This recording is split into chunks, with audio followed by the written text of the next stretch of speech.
सूर्यदेवाचा जन्म कसा झाला, चला तर मग जाणून घेऊया. हिंदू धर्मात पंचदेवतांपैकी एक सूर्यदेव मानले जातात.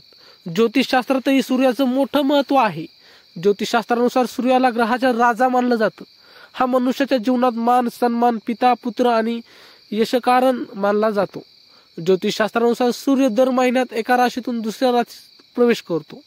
या प्रकारे 12 राशींमध्ये सूर्य एक वर्षात आपली चक्रे पूर्ण करतो. सूर्याला आरोग्य देवता मानले जाते. सूर्यप्रकाशानेच पृथ्वीवर जीवन शक्य आहे. सूर्याला प्रतिदिन जल अर्पण केल्याने भक्ताला आध्यात्मिक लाभ प्राप्त होतो, सोबतच आरोग्य लाभही प्राप्त होतो. पण काय तुम्हाला माहिती आहे का, सूर्यदेवाचा जन्म कसा झाला होता? जाणून घ्या सूर्यदेवाच्या जन्माची पौराणिक कथा.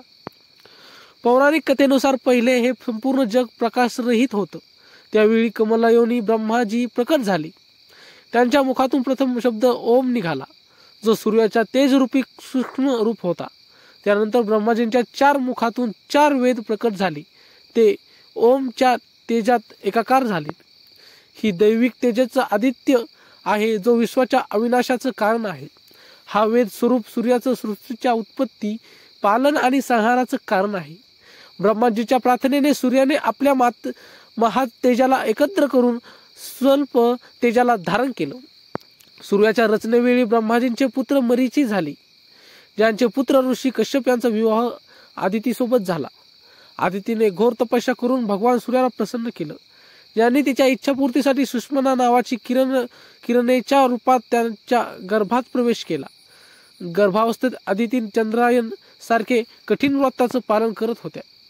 तेव्हा ऋषीराज्य कश्यप यांनी क्रोधित होऊन आदितीला म्हटलं की तू या प्रकारे उपास ठेवून गर्भस्थ बाळाचा जीव का घेतेस?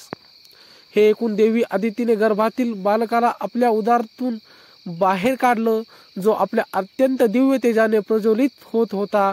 भगवान सूर्य बाळाच्या स्वरूपात त्या गर्भातून प्रकट झाले. आदितीला मारीचम अंडम म्हटलं जाण्याचं कारण म्हणजे हे बालक मातंड नावाने प्रसिद्ध झाला. ब्रह्मपुराणामध्ये आदितीच्या गर्भातून जन्मलेल्या सूर्याच्या अंशाला विवस्वान म्हटलं गेलं.